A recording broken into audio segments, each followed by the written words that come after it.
যখন আমি জানতে পারলাম যে আমার হবু বর খুব বেশি হ্যান্ডসাম, তখন আমি হতবাক হয়ে গেলাম। কেননা ওই যে কথায় বলে না, হ্যান্ডসাম স্বামী আর মিষ্টি তরমুজ ভাগ্যবান লোকেরাই পায়। আমি তো আনন্দে ছিলাম যে আমার হবু বর সত্যিই খুব সুন্দর, হ্যান্ডসাম, সাহসী আর বড়লোকও ছিল। শুনেছিলাম তার কারোর সাথে খুব গণ্ডগোল হয়েছিল এবং সে তাকে এমন পিটান পিটিয়েছিল যে পুরো শহর তাকিয়ে দেখেছে। ওর তো ভিডিও তৈরি হয়েছিল, যেটা একটা ওয়েবসাইটে ছিল, আর লোকজন ভালো ভালো কমেন্টও করেছিল। তার মানে আমার বিয়ে একজন খুব নামকরা, সুন্দর, হ্যান্ডসাম আর সাহসী মানুষের সাথে হতে যাচ্ছে। ওর নাম নির্মল, নামও কত সুন্দর। আমি খুব খুশি ছিলাম। আমিও কারো থেকে কম ছিলাম না। আমি খুব বেশি লাবণ্যময়ী আর সুন্দরী ছিলাম। আমাদের দুজনের জোড়া খুব সুন্দর হয়েছিল, বরং এখনও যদি দেখা যায় তো আমিই বেশি সুন্দর। যাই হোক, বিয়ের জোগাড়যন্ত্র হতে লাগলো আর আমার বিয়ে হয়ে গেল। যখন আমি স্বামীর বাড়িতে এলাম তখন তারা আমাকে এত সুন্দরভাবে আপ্যায়ন করলো যে পুরো শহর তাকিয়ে দেখলো। আমাদের বিয়ে শহরের বড় বিয়ের মধ্যে একটা। সবাই জানতো যে মাহি ইন্ডাস্ট্রিজের মালিকের বিয়ে হচ্ছে।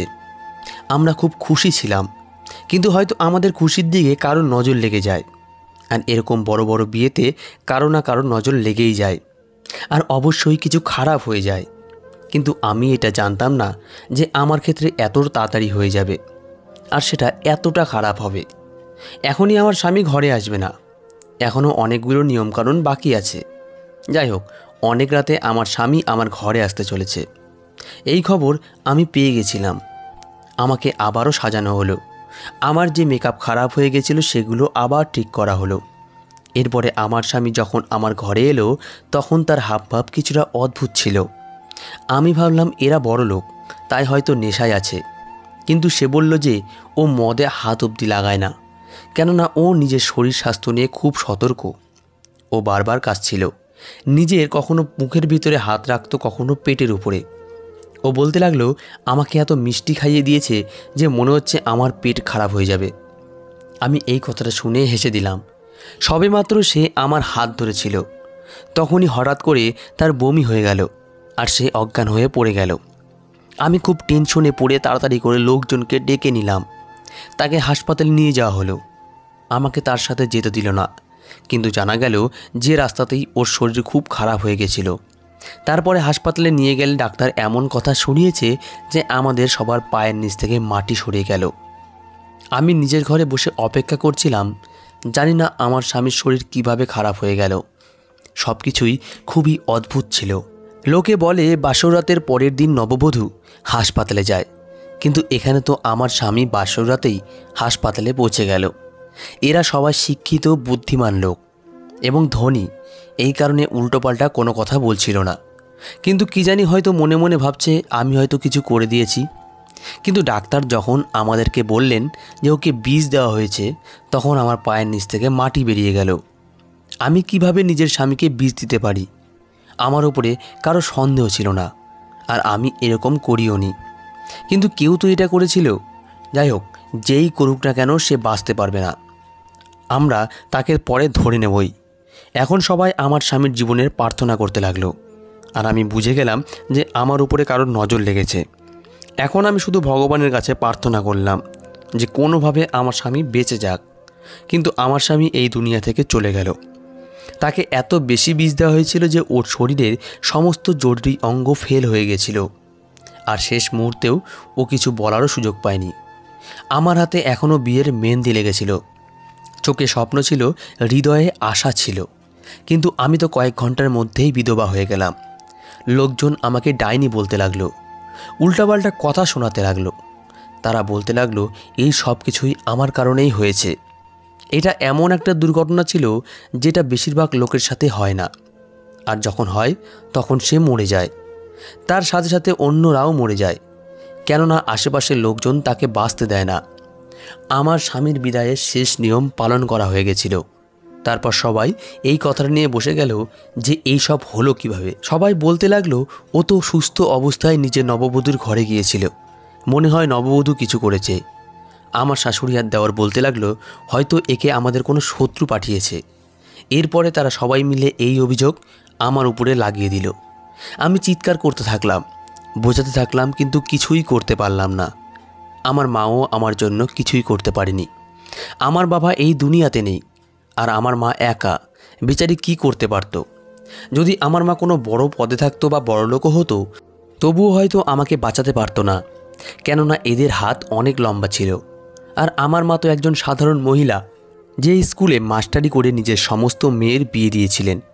আর তিনি এই ব্যাপারটা নিয়ে খুশি ছিলেন যে তার একটা মেয়ে এত ভালো পরিবারে গিয়েছে, ও বাকি বোনেদেরও খেয়াল রাখবে। কিন্তু আমার সংসার ভেঙে গেছে, এখন আমি জেলে চলে এসেছি। যখন জেলে ঢুকলাম তখন সমস্ত কয়েদিরা আমাকে অদ্ভুত নজরে দেখতে লাগলো আর আমার গাল মন্দ করতে লাগলো। একটা মহিলা আমার কাছে এসেই আমার চুলের মুঠি ধরে আমাকে ধাক্কা দিয়ে মাটিতে ফেলে দিল।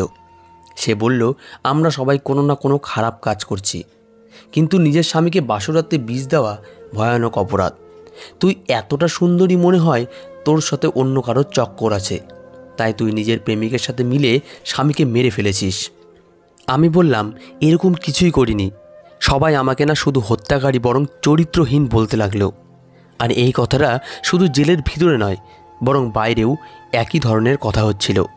এখন আমার জীবন তছনছ হয়ে গেছে। যতক্ষণ না লোকেরা অন্য কোনো কাজ পেত, তারা আমাকে নিয়েই ডিসকাস করতে থাকতো। সবাই বলতো যে এই মেয়েটার মনে হয় অন্য কারোর সাথে চক্কর আছে। আমার মাকেও এসব কথা শুনতে হচ্ছিল। আমার বোনেদের সংসারে তাদেরও এটা নিয়ে কথা শুনতে হচ্ছিল যে তোমার বোন এত খারাপ যে নিজের স্বামীকেই বিষ দিয়ে মেরে ফেলেছে। বোনেদের জীবনও খুব কষ্টকর হয়ে গেছে। এদিকে আমি দিনরাত কান্না করা ছাড়া আর কিছুই করতে পারতাম না। এরপরে আমার জীবনে একটা অদ্ভুত ঘটনা ঘটল। এই জেলের যে জেলার ছিল সে খুবই অদ্ভুত ধরনের মহিলা। জেলার দেখতে খুবই লম্বা চওড়া, আর কথায় কথায় কয়েদিদের উপরে হাত তুলত। কারণ সামান্য একটু ভুল হলেও ক্ষমা করতো না। একদিন সে আমার লকআপে এলো। আমি এই লকআপে একাই থাকতাম। তিনি এসে আমাকে বললেন, তোর নামই বিনা? আমি বললাম হ্যাঁ। তিনি বললেন, সেই যে নিজের স্বামীকে মেরে এসেছে। আমি বললাম, না, আমি আমার স্বামীকে মারিনি, তার কোনো শত্রু তাকে বিষ দিয়েছিল। আমি তো তাকে হৃদয় থেকে নিজের জীবনসাথী মানতাম, আমি কেন এরকম করব? সে বলল, আমি তোর জবানবন্দি শুনতে চাই না, আমার সাথে আমার ঘরে চলে আয়। আমি তার ঘরে গেলে তিনি আমার দিকে ধ্যান দিয়ে দেখলেন। তারপরে বললেন, তুই তো খুবই সুন্দরী, এখন তুই মেরেছিস নাকি অন্য কেউ? কিন্তু সে তো মারা গেছে, এখন তুই নিজের জীবনের সাথে কি করতে চাস? আমি অবাক হয়ে গেলাম যে আমি জেলে আছি আর ইনি আমাকে জিজ্ঞেস করছেন আমি নিজের জীবনের সাথে কি করতে চাই। আমার জীবন তো এখন জেলেই কাটবে, আমাকে এখান থেকে কেউ বের করবে না। তারপরে আমার মাথায় একটা কথা এলো যে কখনো কখনো যাদের কেউ থাকে না, তাদের হয়ে কিছু এনজিও সংস্থা কেস লড়ে আর তাদের কেউ বাঁচিয়ে নেয়। হয়তো আমার জন্য এরকম কোনো সংস্থা কেস লড়তে চাইছে। তাই আমি বললাম, আমি এখান থেকে বের হতে চাই, স্বাধীনভাবে জীবন বাঁচতে চাই। তিনি কিছু খাচ্ছিলেন আর আমার কথা শুনছিলেন। তিনি এমনভাবে খাচ্ছিলেন যেমন কোনো জানোয়ার খায়। মাংসের হাড্ডি হাতে করে উঠিয়ে মুখ দিয়ে টেনে ছিঁড়ে ছিঁড়ে খেতে ব্যস্ত ছিলেন। তিনি বললেন, আর আর কি করতে চাও? আমি বললাম, আমার মা বাড়িতে একা থাকেন, তিনি ঠিকভাবে কাজ করতে পারেন না, আমি তাকে গিয়ে সাহায্য করব, মায়ের খেয়াল রাখব, আর সমাজে আমার বিরুদ্ধে যে সমস্ত কথা হচ্ছে সেটা ভুল প্রমাণ করব। তিনি বললেন, আচ্ছা ধান্দা করবে? যখন তিনি এই কথা বললেন তখন আমি হতবাক হয়ে তার দিকে তাকিয়ে রইলাম। এরপরে আমি বললাম, এর মানে কি?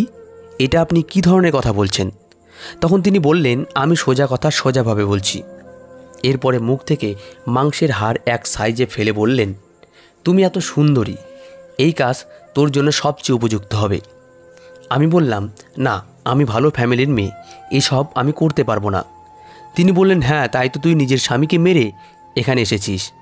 আমি জোরে চিৎকার করে বললাম, আমি আমার স্বামীকে মারিনি। তখনই তিনি আমার মুখে থাপ্পড় মেরে বললেন, ধান্দা করবি কি না বল। আমি বললাম, এই সব কিছু করেন আপনি এখানে? তখন তিনি বললেন, হ্যাঁ করি তো, যখন তোর মতো সুন্দরী কোনো মেয়ে আসে তখন করতে হয়, না হলে তো এখানে সব নোংরা পাগলি বুড়ি কয়েদিরা থাকে, যাদের দিকে কেউ ফিরেও তাকায় না। ওদেরকে দিয়ে হাবিজাবি কাজই করানো যায়, অন্য কিছু না। কিন্তু তোর মতো সুন্দরী এই জেলে মাঝে মধ্যে আসে। সরকার থেকে আমাদের যা বেতন দেয় সেই বেতন দিয়ে আমাদের 10 দিনের খরচও পার হয় না, তাই এখান থেকে জোগাড় করতে হয় বেবি। এটাই দুনিয়া, আমি বললাম, না, আমি এমন কোনো কাজ করব না। তিনি বললেন, ঠিক আছে, তোর মতামত জানতে চাইছিলাম। যদি তুই ভালোভাবে মেনে নিতি তাহলে জিনিসটা কিছুটা সহজ হতো। এখন যখন তুই ভালোভাবে মানছিস না, তখন আমরা তোকে দিয়ে জোর জবরদস্তি করিয়ে নেব। এই কথাটা শুনে আমার এমন ভয় হলো যেন আমি আমার মৃত্যু দেখে নিলাম। আমি বললাম, জবরদস্তি করিয়ে নিবে মানে কি এর? তিনি বললেন, তাহলে আর কি করব হুজুর? এরপরে তিনি দুটো মহিলাকে ডাকলেন, যারা আমাকে জোর করে কোথাও নিয়ে যেতে লাগলো। আমি বুঝতে পারছি না এইসব কি হচ্ছে আমার সাথে। তারা আমাকে একটা সেলের মধ্যে আটকে রেখে চলে গেল। কিন্তু এটা সেই সেল নয় যেখানে আমি আগে থাকতাম। এটা একটা ছোট্ট সেল। ভাবলাম, চলো, ইজ্জত নষ্ট হচ্ছে ভালো, আমি কয়েদি হয়েই থাকি। কিন্তু কিছু সময় পরেই সেখানে একটা লোক ঢুকে পড়ল। আমি জানতাম না এটা কে, কিন্তু মুখ দেখে পুলিশ বলে মনে হচ্ছিল, কিন্তু পুলিশের ড্রেসে ছিল না। এই জেলের ভিতরে আমার সাথে সেই অত্যাচার হয়ে গেল যার ব্যাপারে আমি কখনো ভাবতেও পারিনি। আমার মাথার মধ্যে এখনও আমার স্বামীর কিছু মুহূর্ত ছিল। আমি ওর সাথে লেগ থাকতে চাইছিলাম, যদিও তার সাথে খুব বেশি হলে আমি আধ ঘন্টা ছিলাম। আমি তাকে আমার সব কিছু মেনে নিয়েছিলাম। বাসর রাতেই তার ভয়ানক মৃত্যু হয়। তারপরে আমার উপরে অভিযোগ লাগিয়ে আমাকে এখানে ঢুকিয়ে দেওয়া হয়। যখন মানুষ ভাবে এর থেকে খারাপ কিছু হতে পারে না, কিন্তু বাস্তবে এর থেকেও বেশি সমস্যায় তাকে ফেলে দেওয়া হয়। আমার সাথেও এইসব হচ্ছিল। আমাকে আবার আমার পুরনো সেলে ফেলে দেওয়া হলো। এখানে নতুন এক মহিলা এসেছিল যে আমার অবস্থা খুব খারাপ দেখে আমাকে জিজ্ঞেস করলো, তোমার সাথে কি হয়েছে? প্রথমে তো আমি কিছুই বললাম না। তারপরে আমি তাকে সব কিছু বলে দিলাম। ইনি হয়তো একজন ভালো মহিলা ছিলেন যে অন্যদের মতো আমাকে কটু কথা শোনাতো না। সে আমার এই খারাপ অবস্থা দেখে আমাকে বলল, এই দুনিয়াটাই এরকম। তুমি মনে করো বড় জেল থেকে বেরিয়ে তুমি ছোট জেলের মধ্যে এসে পড়েছ। তোমার মতো সুন্দর মেয়ে, তাও যার মাথার উপরে না বাপ আছে না ভাই আছে, তার সাথে তো এর থেকেও খারাপ হতো। এখানে এসে তবুও তুমি কিছুটা বেঁচে গেছো। এখানে তবুও এক দুই জায়গার মধ্যে সীমাবদ্ধ থাকবে, কিন্তু যদি বাইরে থাকতে তাহলে না জানি কত জায়গায় ঘুরতে হতো। আমার এর এই কথাগুলো একদম ভালো লাগলো না। ওর কথা শুনে আমি কোনো সান্ত্বনা পাচ্ছিলাম না। উল্টে ও আমার কাটা ঘায়ের ওপরে লবণ ছিটাচ্ছিল। আমি চুপচাপ বসে রইলাম। আর কী বা করতে পারি? একটা অসহায় মেয়ে কান্না ছাড়া আর কী বা করতে পারে? এখন আমার জীবন নরকে পরিণত হয়েছে। আমার জীবন খারাপ থেকে খারাপের দিকে যাচ্ছিল। এসব ভেবে ভেবে আমার চোখ জল শুকাতই না। খাবার তখনই খেতাম যখন খিদের চোটে অজ্ঞান হওয়ার মতো অবস্থা হতো। এটাই এখন আমার জীবন। আমি এভাবে বাঁচতে চাইছিলাম না। এই জেলার আমার ইজ্জতের সাথে বারবার খেলতে লাগলো। এই সময় আমি ছাড়া আর কোনো সুন্দরী মেয়ে জেলের ভিতরে ছিল না। এই কারণে তার সমস্ত নজর আমার উপরেই ছিল।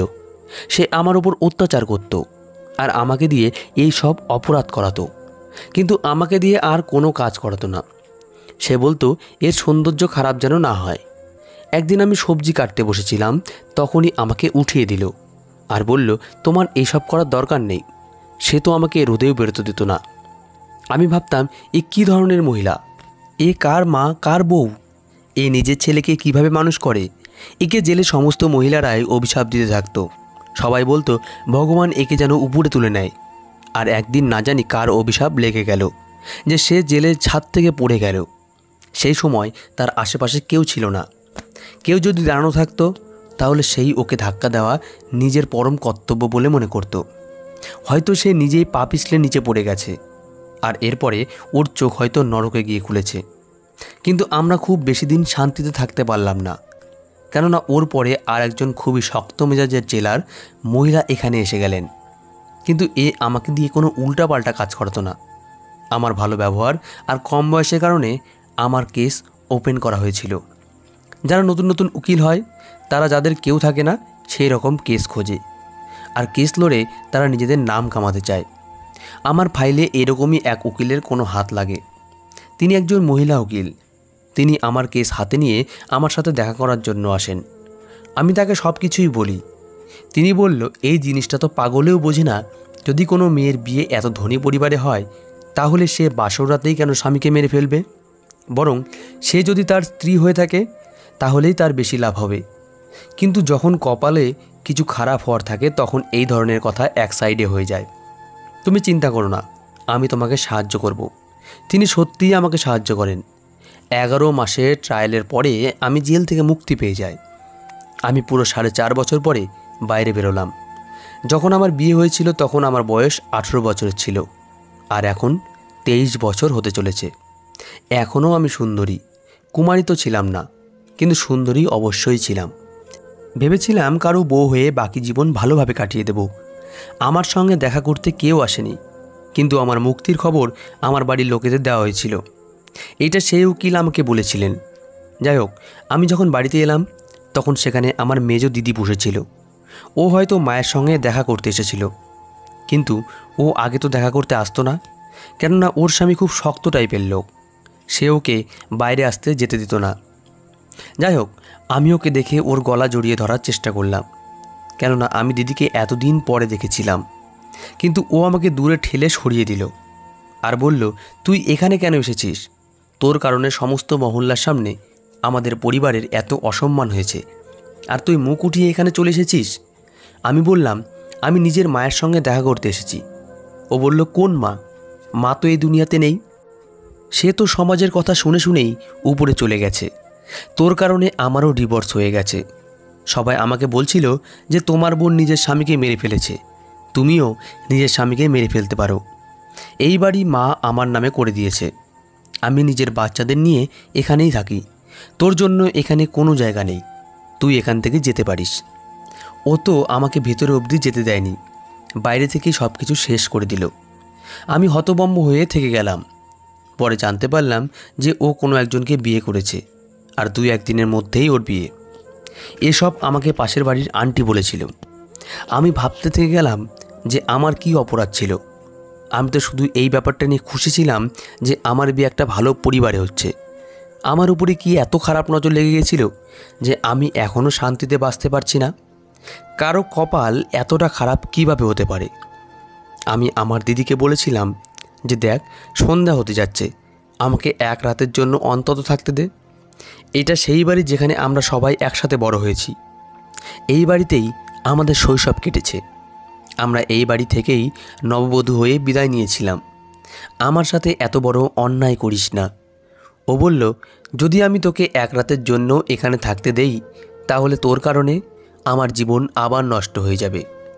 আমাকে আমার স্বামী আমার সন্তানের বাবা ছেড়ে দিয়েছে, এর থেকে খারাপ আর কি হতে পারে? এখন তুই এটা কেন চাইছিস যে আমার হবু স্বামীও আমার উপরে বিরক্ত হয়ে আমাকে ছেড়ে দিয়ে চলে যাক? সেও খুব একটা ভালো মানুষ না। ওর দুজন স্ত্রী আছে, তারপরেও ও আমাকে বিয়ে করেছে। আমার অবস্থা তোর থেকেও খারাপ। তোর সাথে তো কেউ নেই, কিন্তু আমার সাথে 3টা জীবন জড়িয়ে আছে। দিদির চোখেও জল এসে গেছিল। ও আমার সামনে হাত জোর করে বলল, আমাকে ক্ষমা করে দে আর এখান থেকে চলে যা। আমি মাথা নিচু করে নিলাম আর বললাম, ঠিক আছে, ভগবান তোকে খুশি রাখুক। আমি তোর সাথে জেনে বুঝে কিছুই করিনি, এটা তুইও জানিস। আমি এদিক ওদিক ঘুরতে থাকলাম। যখন রাত হয়ে গেল তখন রাস্তায় বসে কাঁদতে লাগলাম। এখন আমি কোথায় যাব?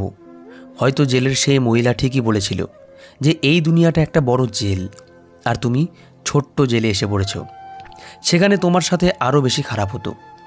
এখন রাত, এই সময় আমি একা মেয়ে রাস্তায় বসে আছি। আমার মায়ের বাড়ি যেখানে, সেখানে আমার এক দিদিও আছে, আর সেটা এই গলি থেকে 2টো গলি পরেই। কিন্তু আমি রাত কাটানোর জন্য সেখানে যেতে পারছি না। আমার খুব খিদেও পেয়েছিল। আকাশের দিকে তাকিয়ে দেখছিলাম আর ভাবছিলাম, আমার কপাল এত খারাপ কেন?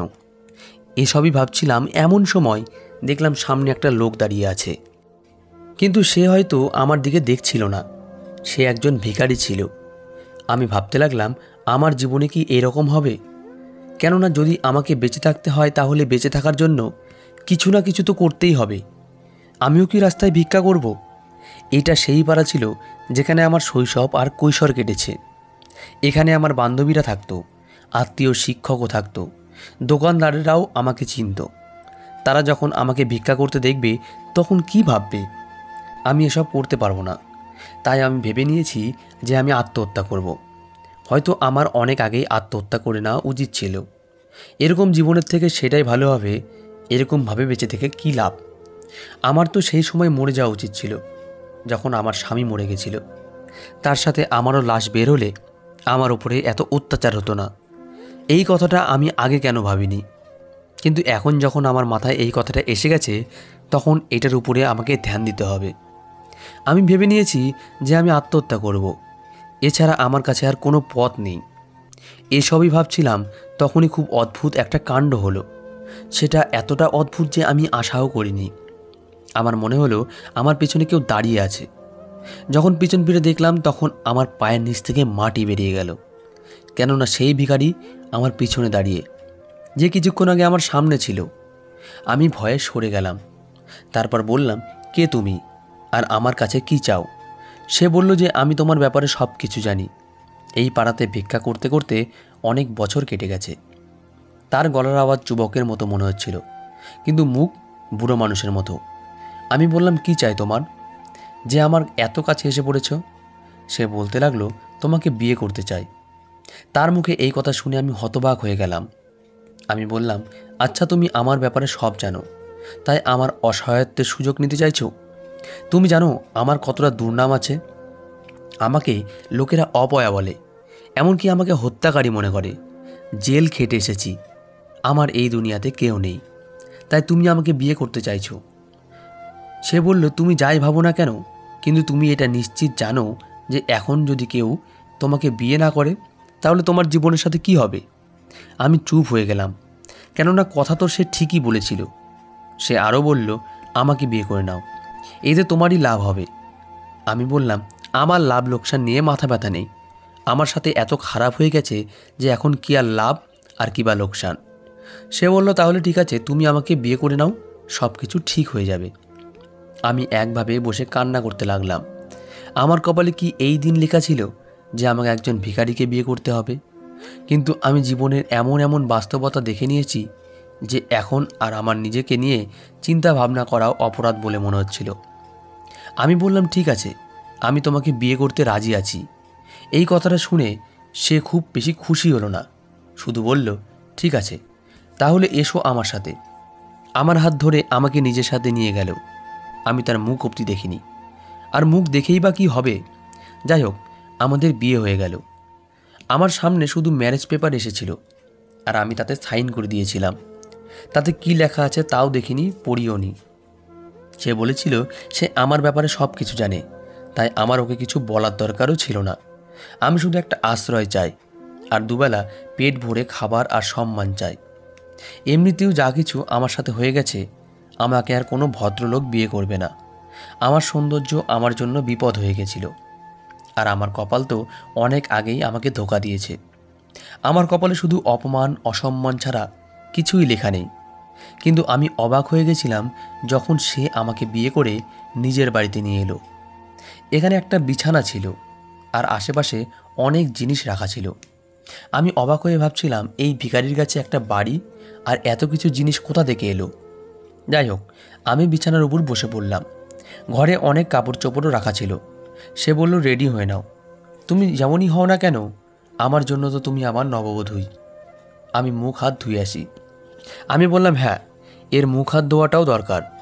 আমি রেডি হয়ে বিছানার উপর বসেছিলাম, কিন্তু যখন সে ঘরের মধ্যে প্রবেশ করল তখন তাকে সামনে দেখে আমার অন্তরাত্মা কেঁপে উঠল, কেননা সে আর কেউ না, বরং আমার স্বামী।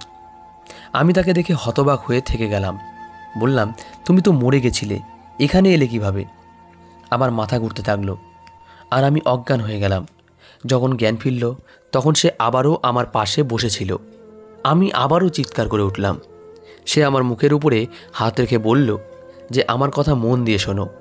সে বলল, আমাকে বিষ দেওয়া হয়েছিল, কিন্তু আমি বেঁচে গেছিলাম। আমি ডাক্তারকে বলেছিলাম যে সে যেন আমাকে মৃত প্রমাণ করে। আর তুমি কি আমার মরামুখ দেখেছিলে? আমি বললাম, না, আমাকে তো এমনভাবে ঘোরানো হয়েছিল আমি কিছুই দেখতে পাইনি। সে বলল, আমি জেনে বুঝেই নিজেকে মৃত প্রমাণ করতে চাইছিলাম, কেননা যদি আমি বেঁচে যেতাম তাহলে তারা সবাই মিলে আবারও আমার বিরুদ্ধে চক্রান্ত করত। আমার সৎ ভাই বোন আর আমার সৎ মা আমার সম্পত্তি হাতানোর জন্য এই সমস্ত কিছু করেছিল। আমি বেঁচে তো গেছিলাম, কিন্তু ওই বিষের কারণে 2-2.5 বছর অবধি বিছানায় পড়েছিলাম। জানি না কিভাবে আমাকে ডাক্তার বাঁচিয়ে নিয়েছিল। আমার এক বন্ধু ছিল যে আমার সাহায্য করেছিল। আমার সমস্ত শরীরে প্রতিদিন এত যন্ত্রণা হতো যেন মনে হতো আমি মরে যাব। না জানি কতদিন পরে আমি ঠিক হয়েছিলাম, কিন্তু ঠিক হওয়ার পরে আমার কাছে কিছুই ছিল না। পরে জানতে পারলাম যে তোমাকে জেলে পাঠিয়ে দেওয়া হয়েছে। আমি সেই মহিলা উকিলকে পাঠিয়েছিলাম তোমাকে বের করার জন্য। তোমাকে জেল থেকে বের করতে খুব কষ্ট হচ্ছিল, কিন্তু আমি নিজেকে জীবিত প্রমাণ করতে চাইতাম না। অনেক কাঠখড় পুড়িয়ে কোনো রকমভাবে তোমাকে বাইরে বের করেছিলাম, আর ভিখারির বেশে তোমার পিছনেই ছিলাম। তারা আমার যে সমস্ত সম্পদের উপরে দখল নিয়েছিল সেটা মোটামুটি 70%-এর মতো, কিন্তু এখনও আমার কাছে 30%-এর মতো সম্পদ আছে। এখন আমি আর খুনোখুনি চাই না। ওরা কখনোই আমাদের শান্তিতে বাঁচতে দেবে না। এখন আমি তোমাকে পেয়ে গেছি। এখন আমরা অন্য শহরে চলে যাব। সেখানে আমার বাবার আর একটা বাংলো আছে। আমার কাছে যে সম্পদ আছে সেটা দিয়ে কোনো ব্যবসা শুরু করব, আর আমরা সেখানেই থাকব। আমাকে ক্ষমা করে দাও যে এই সমস্ত কিছু করতে আমার অনেক সময় লেগে গেছে, কিন্তু এত অসুবিধা সত্ত্বেও আমি তোমাকে ভুলিনি।